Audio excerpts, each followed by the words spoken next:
I'm Eric Granstrom, and this is the NCWLIFE channel Spotlight on Business. And today, as you can tell, we're doing something a little different. Today, we're going to learn more about Ohana here in Wenatchee. It means family, and it's making a huge difference for families in North Central Washington. It's coming up next on the NCWLIFE channel. Inspired by Hawaiian culture and its values of respect and kindness, owner Mary Kotska began her practice 10 years ago, setting out to make a difference in the quality of care she could provide for local families. Occupational therapy is helping children with a variety of developmental challenges. These kids just look like regular kids. They don't look like anything's going on with them. And with sensory processing problems, that's part of the problem is they just look like a regular kid that's acting out, but their nervous systems are completely different. Everything we do is based on all different types of neurological research, but specifically the sensory integration was developed in the 50s by Gene Ayers. So it's been around for quite a long time. The need for it has become much bigger because of the rise in autism, which is now 1 in 59. If you have autism, part of the diagnostic criteria is you have sensory processing problems. The need for it and the effectiveness of it is a lot more recognized because there's just so many more kids with sensory processing problems. And 1 in 20 have it just regardless without having attention deficit or autism.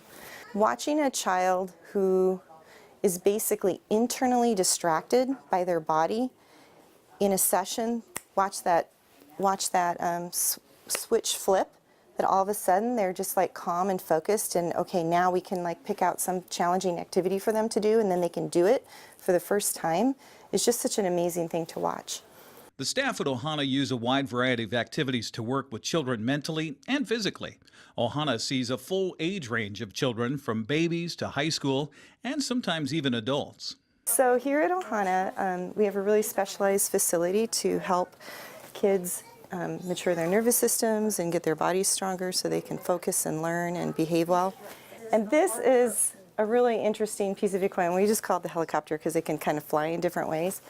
But what's really cool about it is it works on lots of things at one time, and the kids really love it. So once he's in it and he's set up, he'll be pulling on these ropes and he'll be flying. So it really engages his core. And we do a lot of things. You see everything's suspended, and that's so that we can really work on the sensation of movement and balance and all of that. Everything that we do is super fun, right, Logan? Right.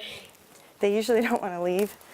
So our job is to make hard work super fun. So the kids that we're seeing are kids that are having problems behaving well, learning, paying attention. We see lots and lots of kids that have attention deficit, lots of kids that have autism. A lot of kids are very oversensitive to certain things, so they'll be oversensitive to light and sound and touch. Simple things like getting your nails trimmed or your hair cut or getting socks on in the morning.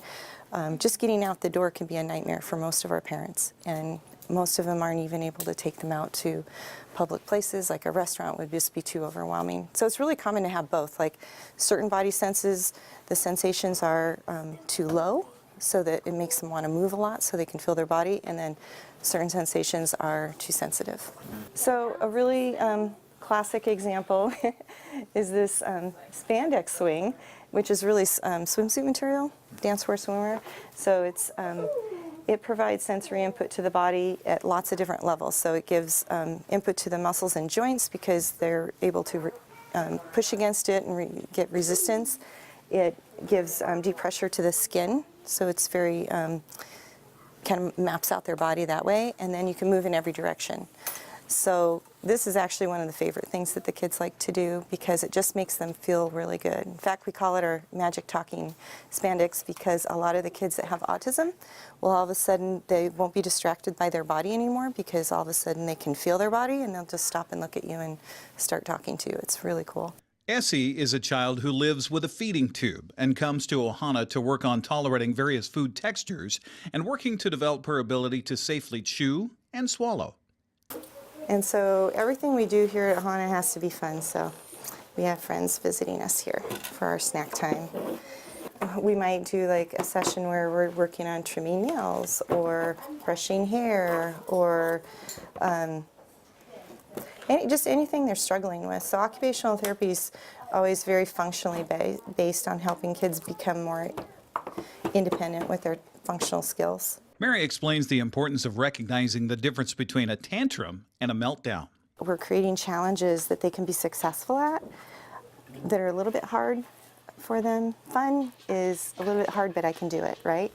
And so that space, that place is really small for most of the kids that we see. So that's the art of what we do, is kind of setting up challenges that they can do successfully and grow and learn, but not fall apart.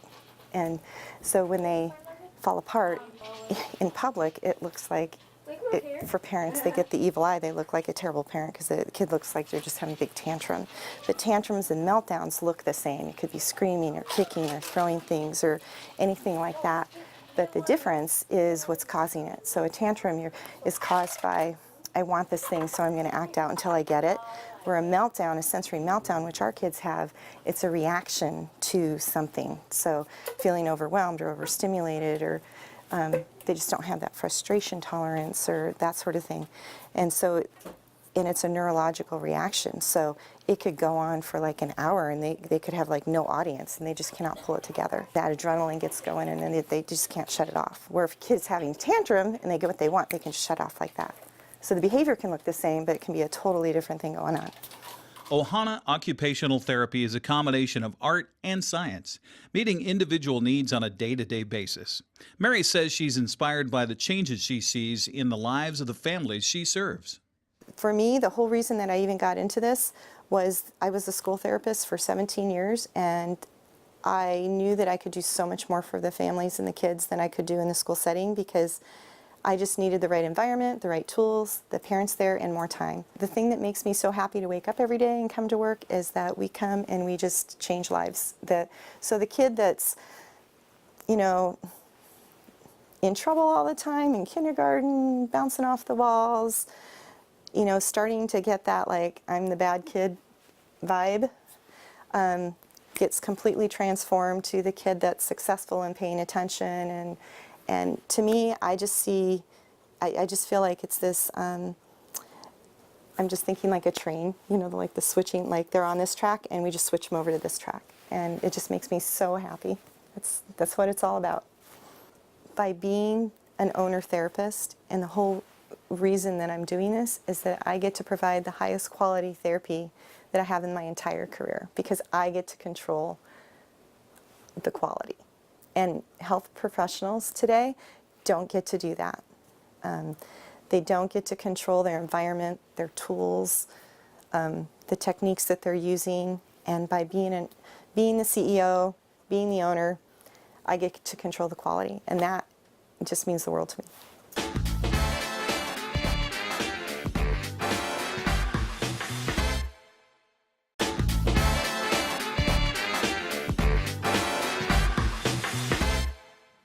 Welcome back to the NCWLIFE channel Spotlight on Business. I'm Eric Granstrom, and today we're going to talk about window treatments and window fashions and what might be right for your home. We're here at Miniblinds More. We're going to talk about the technology that has changed over the years and what might have changed in the business itself at Miniblinds More since Darren Bobby Sudd took over in 2007. It's coming up next on our Spotlight on Business on the NCWLIFE channel.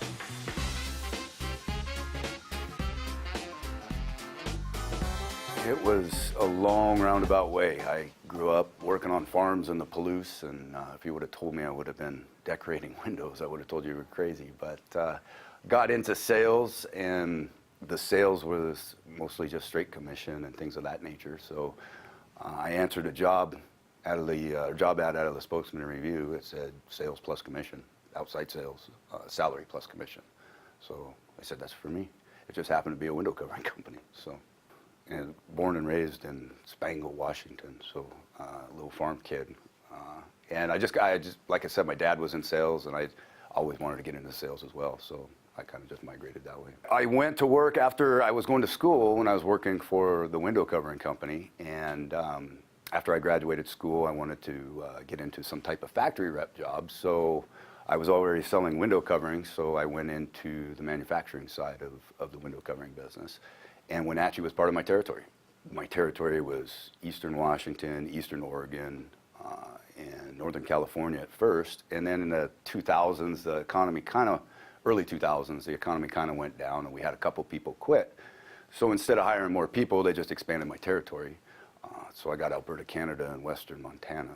So needless to say, I was not home very often. So I met Richard and Shirley, who the previous owners of Miniblinds More, and they were looking to retire, and one thing led to another, and here I am. It was easy because I was in outside sales, so it was an easy transition. It was just a totally different product.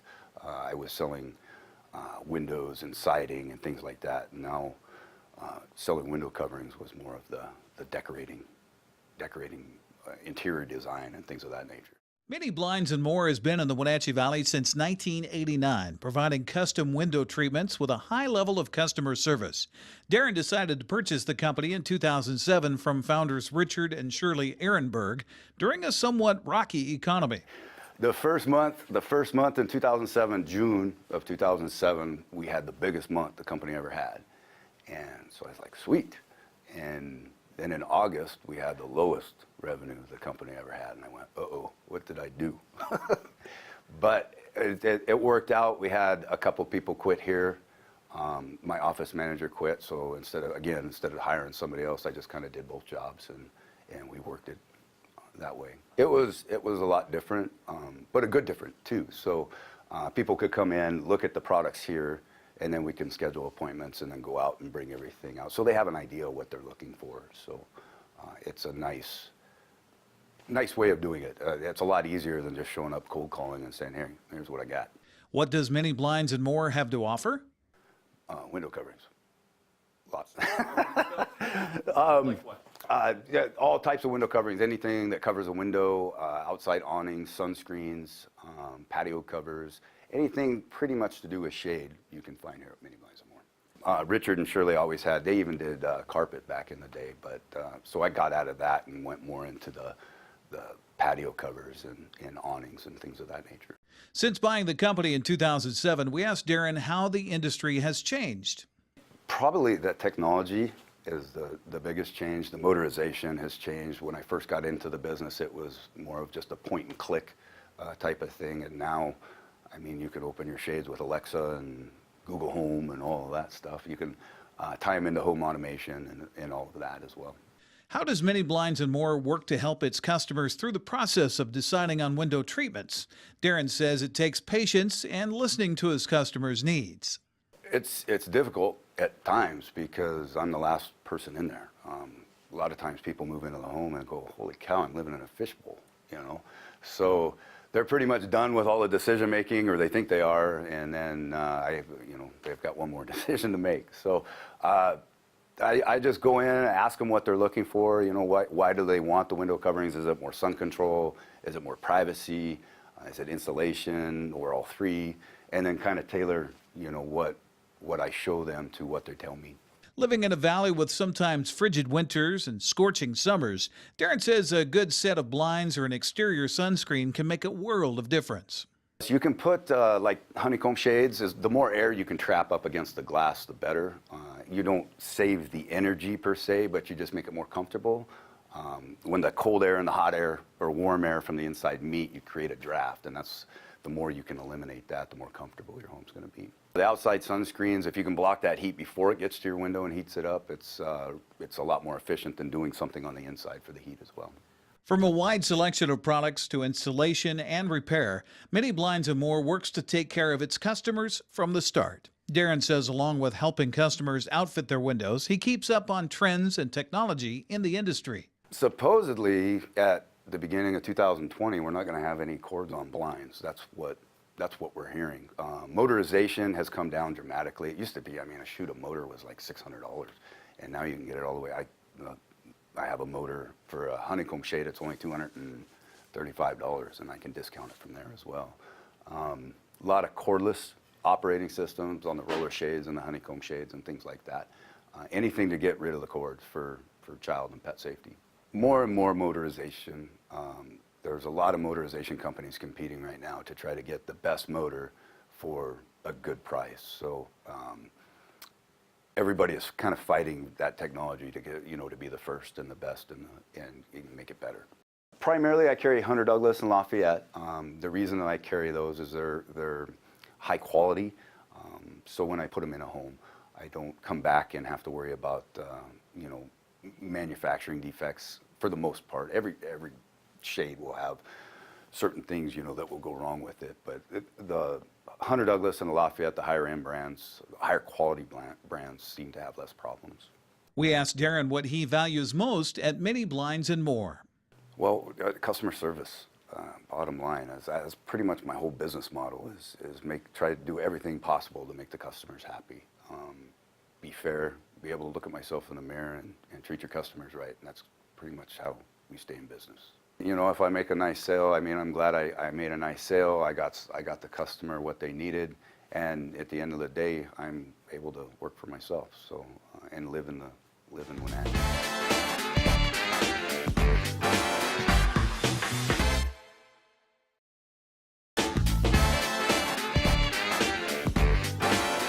Welcome back to the NCWLIFE channel Spotlight on Business. We're here today at an interesting business location with an even more interesting name to find out about their three-pronged approach of helping people in the Wenatchee Valley. First with accounting, then with insurance, and then most recently with real estate.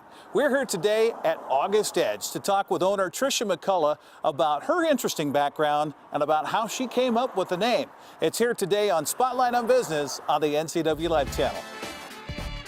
I'm Trisha Mccullough, and I'm the owner of Augustedge CPA firm. We do taxes, bookkeeping, consulting. We have an insurance department, and we've opened up a real estate brokerage. It's been around since 2012. Prior to that, I had a company under a different name, but I rebranded in 2012. I actually started in 1997. Before diving more into Augustedge and all it has to offer, Trisha tells us about her interesting upbringing that's inspired her to live a life full of adventure. I had a great childhood. My dad worked on the Alaska pipeline, and my mom decided that she wanted to spend that much time away from him, so we traveled all throughout Alaska and the Yukon Territory and followed him with a trailer, went up the Alaska Highway. My brothers and I slept in a tent the entire time we were there. It was a blast because we could build forts, and we were always clicking rocks to scare the bears away, and we were in the wilderness. I only saw town a couple of times. We went through Fairbanks and Anchorage, but most of the time we were out in the wilderness. I was probably a little bit unruly as a teenager, so my parents thought the best way that they could take care of that is to send me to another country. So I actually was part of an international youth exchange program where I went to Australia for a year. I had to work very hard to get accepted.